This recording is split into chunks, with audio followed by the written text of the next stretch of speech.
friends. Thanks for taking time to listen in on part 1 of my conversation with the guys about how F1 teams make money. When we started this podcast, John, Dick, and I had a list of topics we wanted to cover in order to help new fans better appreciate the sport. This was one of those topics because money is central to the sports, teams, and drivers' success. As you'll hear, the guys have excellent insights to share based on their personal experiences and longevity watching the sport. Hope you enjoy our conversation.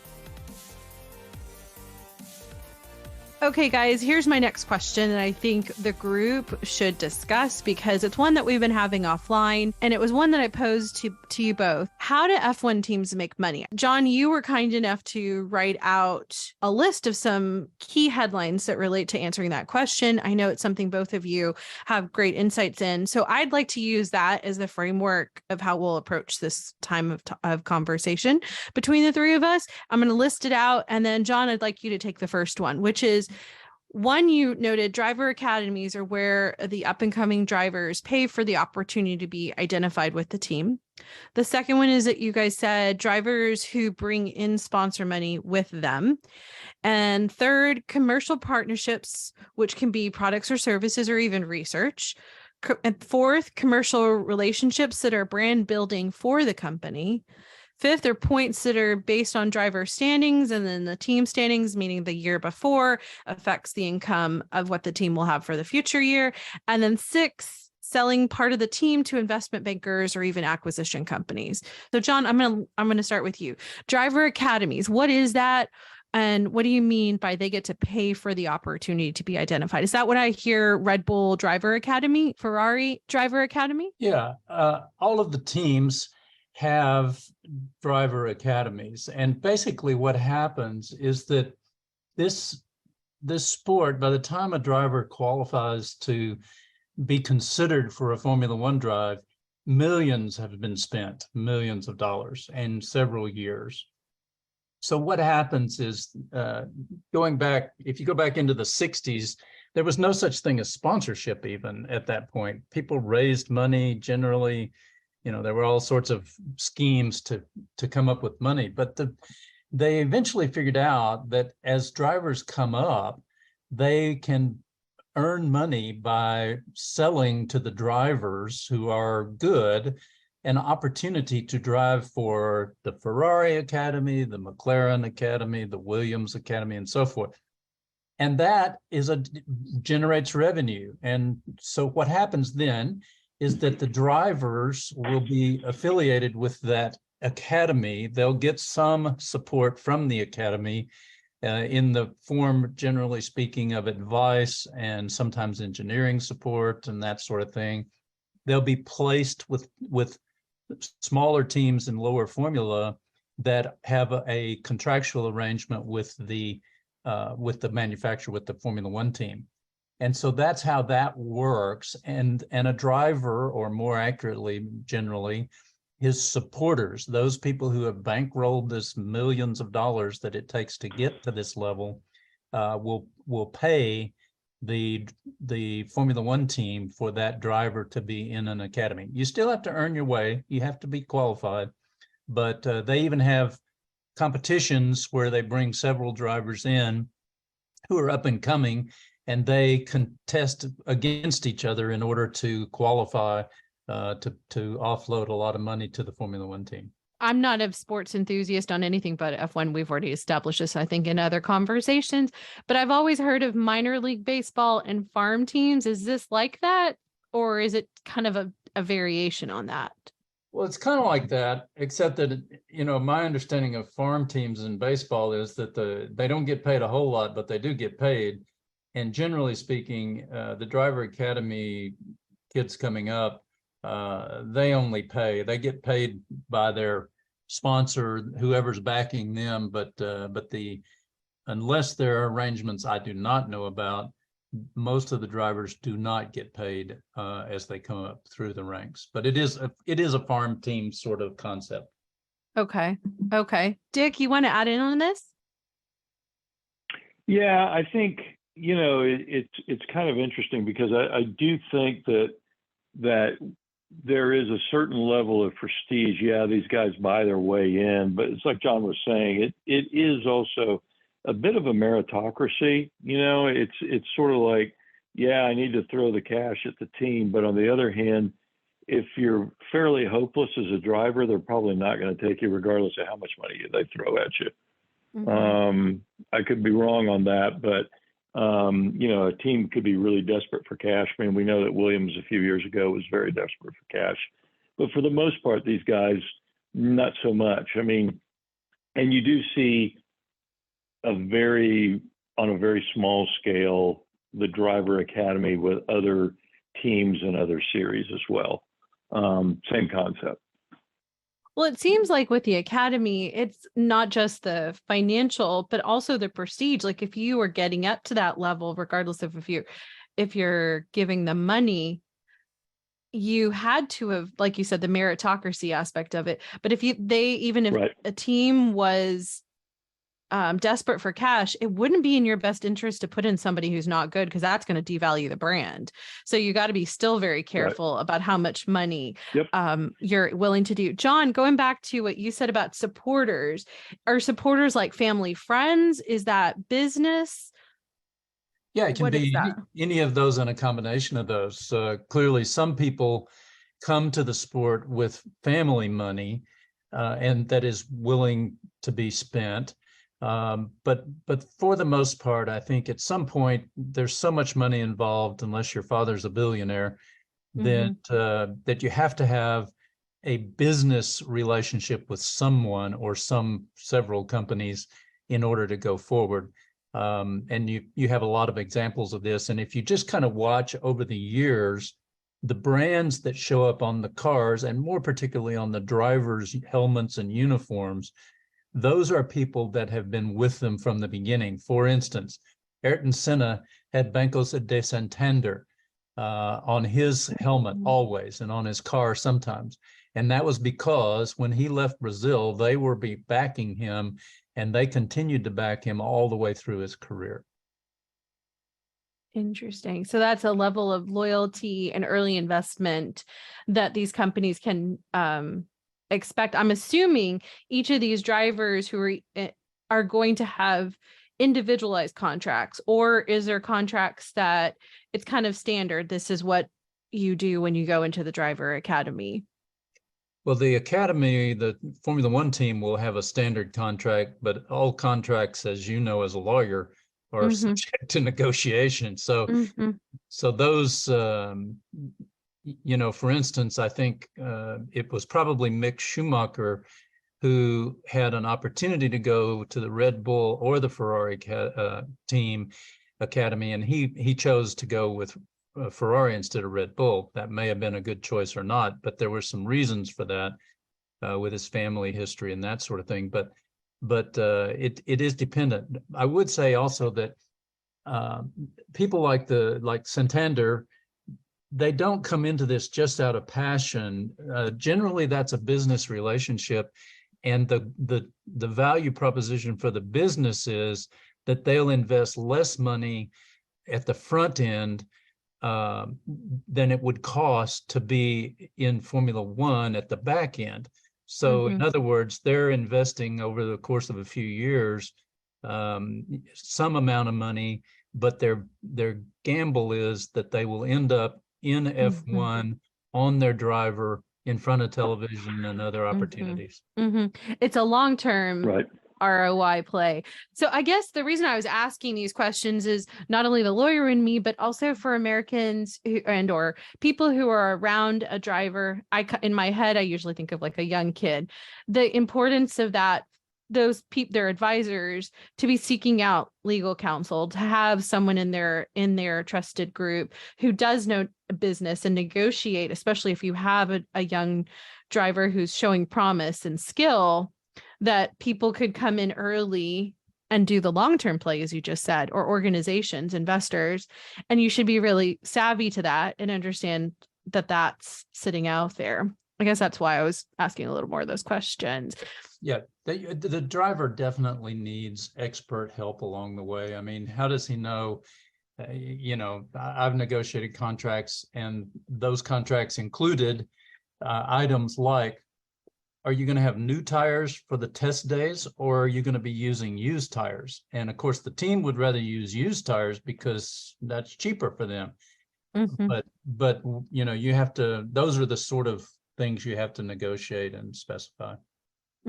That's a very good specific example, I think, for people to keep in mind the value. And that's not me plugging the legal industry, but in a way I am, that you need to have someone who's watching your back. Okay, so then that leads me to the second one, drivers who bring money with them. That means they've done more of the deal making before they've entered into the Formula One grid, right? So they've learned those skills hopefully well, and now have that as, I'm assuming it's seen as incentive to the team that this guy's already done, guy or girl has already done the work and now can bring this money in. What is the world of sponsorship like? I guess it would be the question I'd like you to answer for us, Dick. Well, of course, there's driver sponsorship, and then there's team sponsorship. And I think the commercial aspects of the team we can discuss here later on in this conversation. But drivers, there was a racing driver, American racing driver named David Loring from years ago, back in the 70s, and he had gotten quite a bit of success in the United States and England and all that, but his career kind of petered out. And somebody came to him and said, well, what advice do you have to give to a young driver? And he says, learn how to do business, and then you can go racing.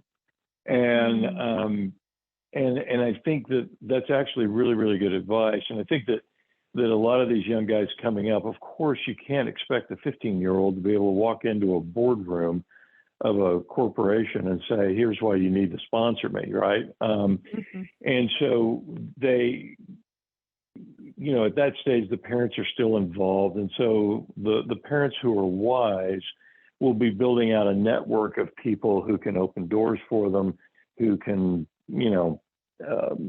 grease the skids, so to speak, to provide that money that is necessary. And sometimes that sponsorship is really just to pay the driver's salary. But in other cases, it's to send, to make up a significant portion of the budget for a team that, again, is needing money. A good example, Nicholas Latifi, right? He was brought in, not that he was a horrible talent, because he was okay, but came from a very wealthy family. Lance Stroll, I mean, Lance has proven his value. I think he's doing a very able job with Aston Martin, but he was attractive to teams when he was very early in his career, simply because his dad has a lot of money. So that's the other part. The sponsorship may be family businesses, and you see that in a lot of ways. And other times drivers will go and do things like they will basically sell shares in themselves. Again, this is a little bit like bringing on a sponsor for a very small amount of money in the hopes of parlaying that into a long-term arrangement in Formula One. And so that's the other side to that story is that you could sell shares of yourself to get you in where you need to be. And there's been a number of cases where drivers have done things like that. So many times you just have to get really, really creative. But, clearly a driver who is good, who can bring 30 or 40% of a season's budget, is going to be very attractive to some teams. Ferrari or Red Bull, they're not going to be interested. But for a team that, is maybe needing to, shore up their budget or something like that, yeah, they'd be probably really interested to talk to them.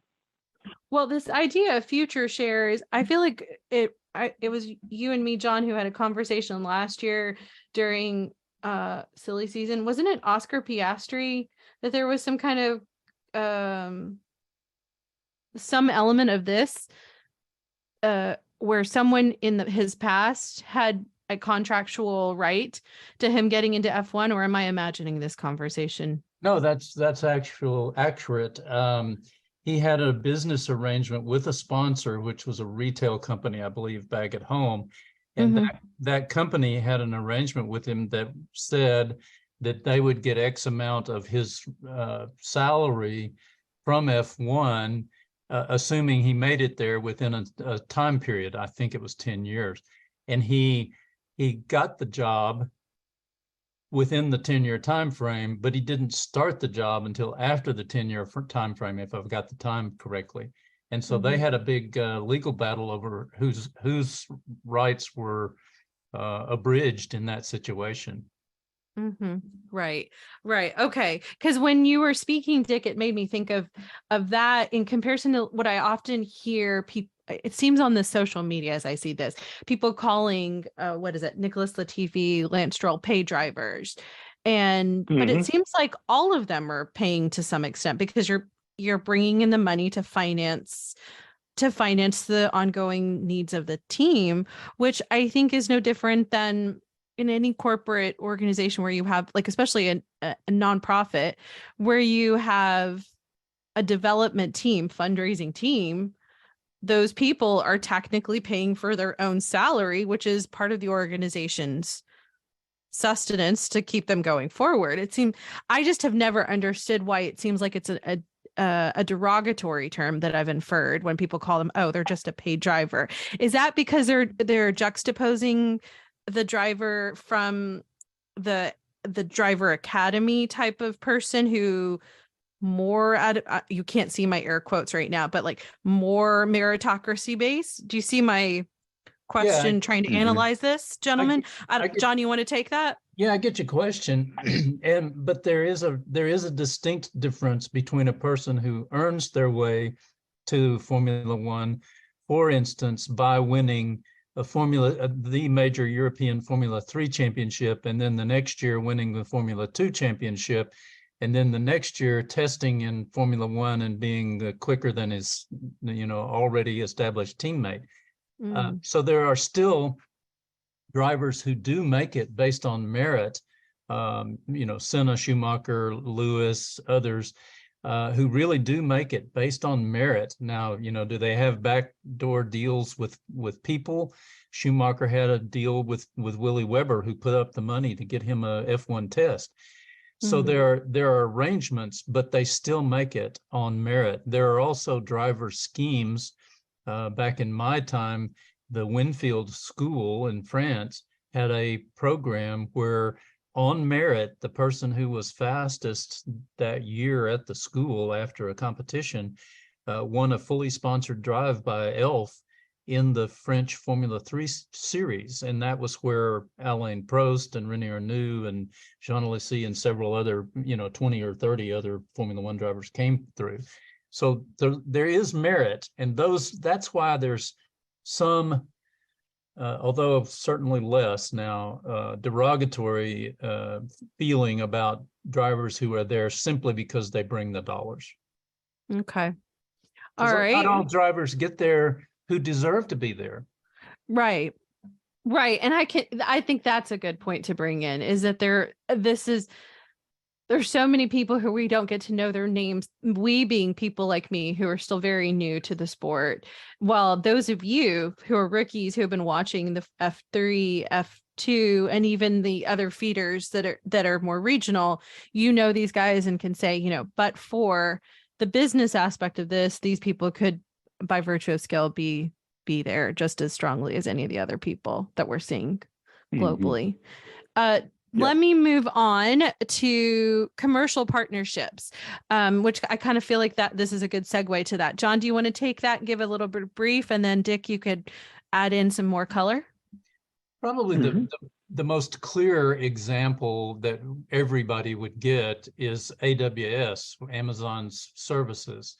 And they're in a partnership, as are many other technology companies, providing technical support for the Formula One teams, whether it's in the area of software or technology solutions or logistics or all of those kind of things.